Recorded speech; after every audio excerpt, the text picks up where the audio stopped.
Queridos irmãos, nós estamos felizes de estar aqui, trazendo uma breve mensagem aos membros da nossa igreja e a todos aqueles que nos assistem. E nesses dias em que a nossa igreja se encontra com suas portas fechadas, suas atividades suspensas, mas nós vamos manter o mínimo possível, inclusive a pregação da palavra. Todos os domingos nós estaremos trazendo aqui uma palavra aos irmãos. E Deus abençoe a sua vida. Eu quero que você aproveite esse momento para sua própria edificação pessoal e crescimento. E a palavra que eu separei neste dia para meditar com os irmãos está em Gênesis capítulo 7, versos 17 a 24. Diz assim o texto: 40 dias durou o dilúvio e as águas aumentaram e elevaram a arca acima da terra. As águas prevaleceram, aumentando muito sobre a terra, e a arca flutuava na superfície das águas. As águas dominavam cada vez mais a terra e foram cobertas todas as altas montanhas debaixo do céu. As águas subiram até quase 7 metros. Todos os seres vivos que se movem sobre a terra pereceram: aves, rebanhos domésticos, animais selvagens, todas as pequenas criaturas que povoam a terra e toda a humanidade. Tudo que havia em terra seca e tinha nas narinas o fôlego de vida, morreu. Todos os seres vivos foram exterminados da face da terra, tanto os homens como os animais grandes, os animais pequenos que se movem rente ao chão e as aves do céu foram exterminados da terra. Só restaram Noé e aqueles que com ele estavam na arca, e as águas prevaleceram sobre a terra 150 dias. Nós lemos em Gênesis, no capítulo 7, nos versículos 17 a 24. Como é que nós costumamos lidar com esses momentos turvos, com as fatalidades, com as grandes tragédias, especialmente aquelas que abrangem a humanidade, como nós temos enfrentado nesses últimos dias, nessas últimas semanas? Como as pessoas costumam reagir? Eu vejo, por exemplo, muita gente perplexa, muita gente chocada, muita gente assustada.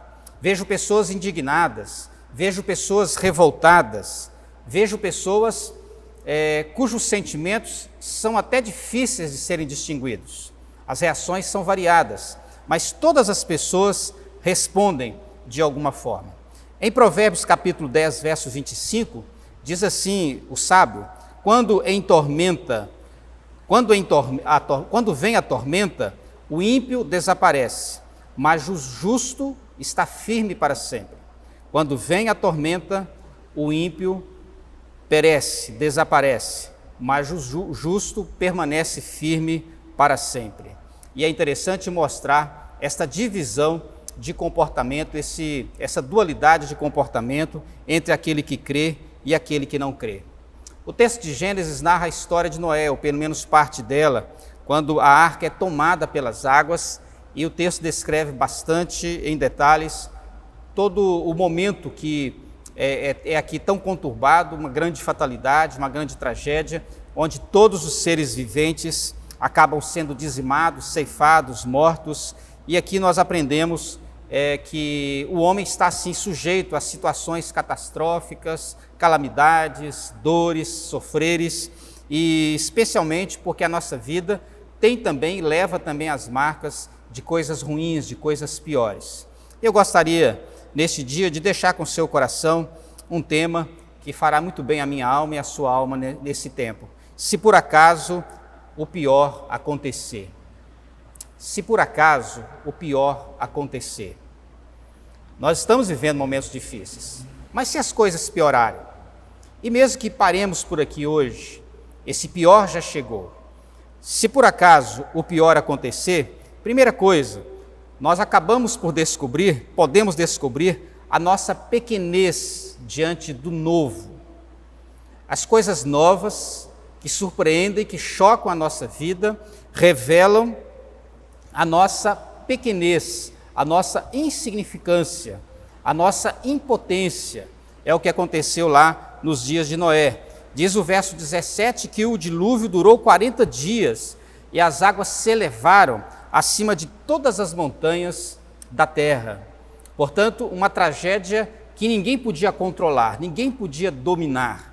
E certamente isso revela a insignificância dos homens, a insignificância daqueles que foram vítimas e até mesmo objetos dessa experiência. Essa tempestade aqui, lá no dilúvio, era uma tempestade completamente sem controle. Tempestade esta que só Deus poderia exercer sobre ela controle. 40 dias chovendo ininterruptamente e chuva volumosa. Não temos aqui os seus milímetros em detalhes, mas sabemos que é muita chuva, especialmente porque prevaleceu sobre os cumes dos montes. As águas subiram até quase 7 metros acima dos montes mais altos daqueles dias. Águas que a tudo superaram. Águas que não só cresceram, mas que abaixo delas prevaleceu morte, destruição e o desfecho de toda a existência humana. Diz o verso 21 que todos os seres vivos que se movem sobre a terra pereceram naquele dia: aves, rebanhos domésticos, animais selvagens, as pequenas criaturas, tudo que povoava a terra e toda a humanidade. Todos a uma foram consumidos, pereceram todos os seres vivos, tudo que se movia, tudo que se manifestava em forma de vida, foram arrebatados, recolhidos pela morte. Situações fora do nosso controle, coisas que nós não podemos dominar, nem exercer sobre elas qualquer influência. E estas coisas servem para mostrar a nossa pequenez. Somos insignificantes. Um micro ser vivo está dizimando a nossa humanidade hoje. Um vírus que, para ser visto, precisa ser usado um microscópio. E apesar da sua pequenez, da sua aparente insignificância, na verdade ele está causando um grande estrago, mostrando a nossa pequenez. Tomara que a vacina seja descoberta o quanto antes, que um remédio surja, que a bênção de Deus prevaleça sobre nós, mas tudo isso serve para mostrar a nossa pequenez. São situações que vão estar fora do nosso controle, situações que intimidam, amedrontam, assustam o coração. Noé, por exemplo, enfrenta esta novidade, experiência única, a primeira chuva que cai sobre a terra, inusitada. Ele teve medo também, os seus próprios medos, mas ousou confiar em Deus. Primeira coisa, se por acaso o pior acontecer, nós podemos aí descobrir a nossa pequenez diante do novo. Segunda coisa, nós podemos também descobrir a nossa desatenção com as importâncias, aquilo que realmente é importante. A história ensina que Noé, desde o momento que foi dado a ele a ordem para construir a arca até o seu desfecho, foram 100 anos, mais ou menos, de preparação. E enquanto ele preparava a arca, construía a arca, ele também pregava a palavra.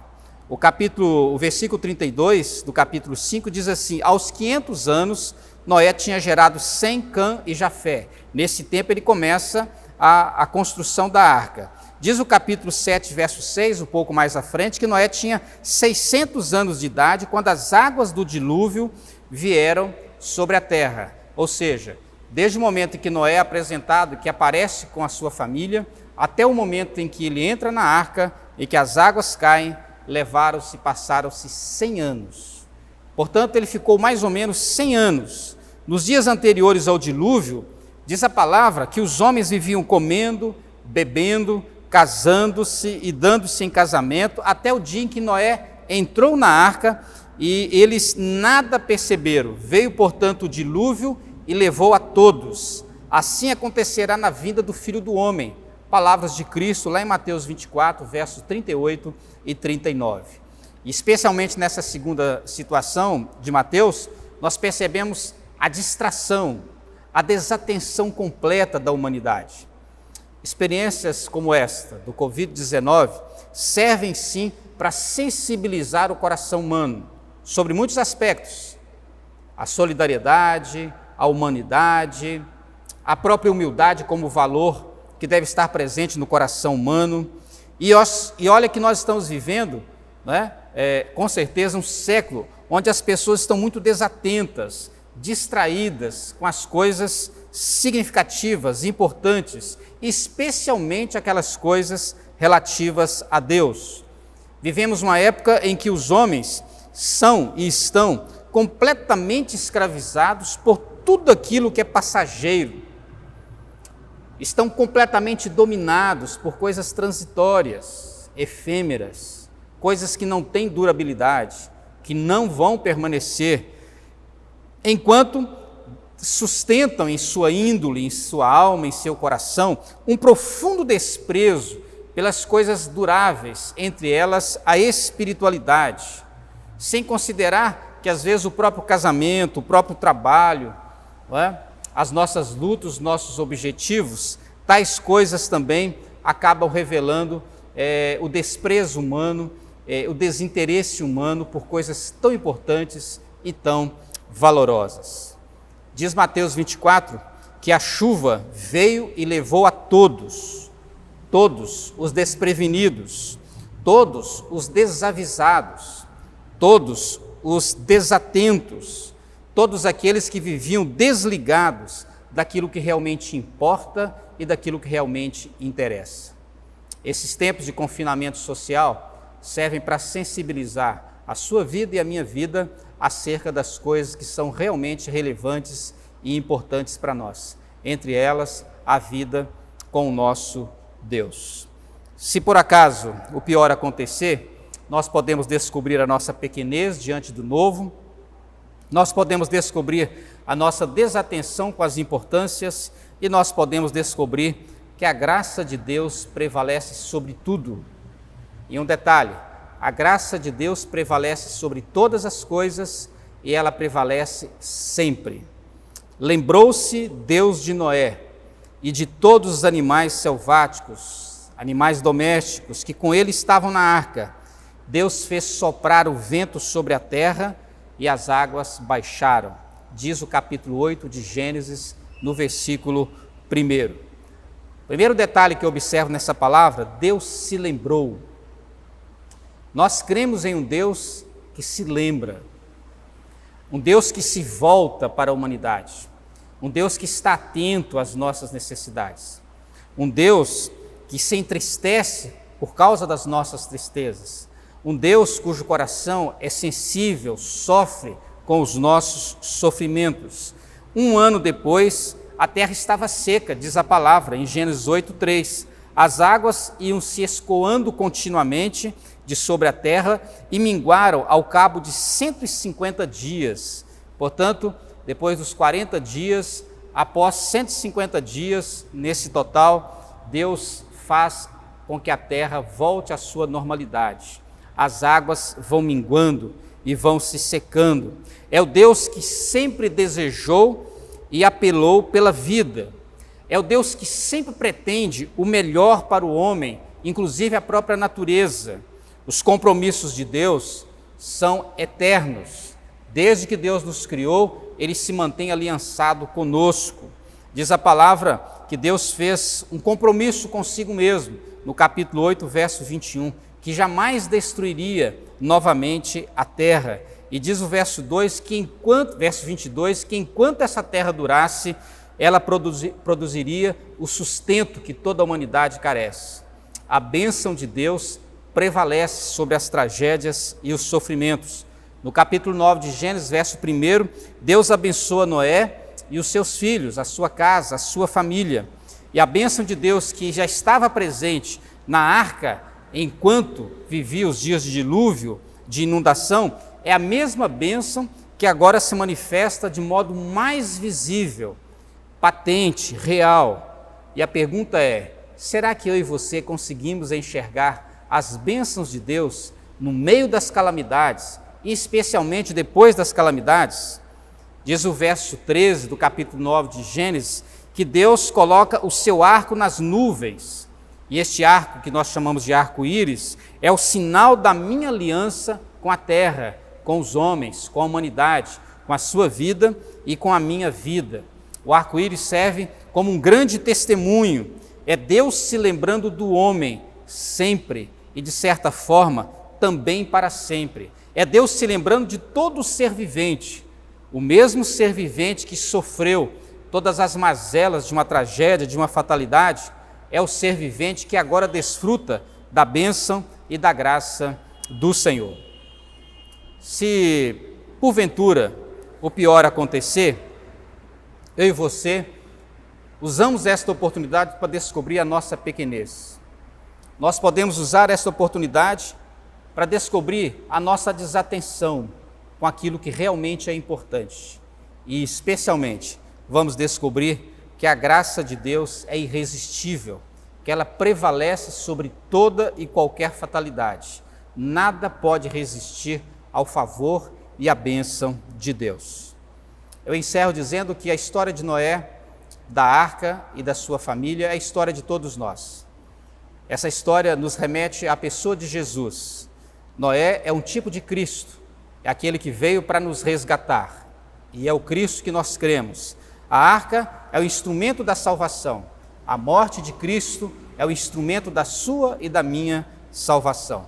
E a salvação é a bênção maior de Deus sobre toda a humanidade, quando nós de fato temos a nossa vida confiada nas mãos do Senhor. Jesus disse aos seus discípulos, e uma palavra aplicável e oportuna para nós: eu lhes dou a vida eterna, e elas jamais perecerão. Ninguém as poderá arrancar da minha mão. Evangelho de João, capítulo 10, verso 28. Aos membros da Primeira Igreja de Santos e a todos aqueles que nos ouvem, Deus abençoe ricamente a sua vida, mesmo que estejamos ou que tenhamos ainda de passar por coisas piores. Mesmo que o pior aconteça, a graça de Deus prevalecerá sempre. Que Deus te abençoe, que Deus me abençoe. Amém.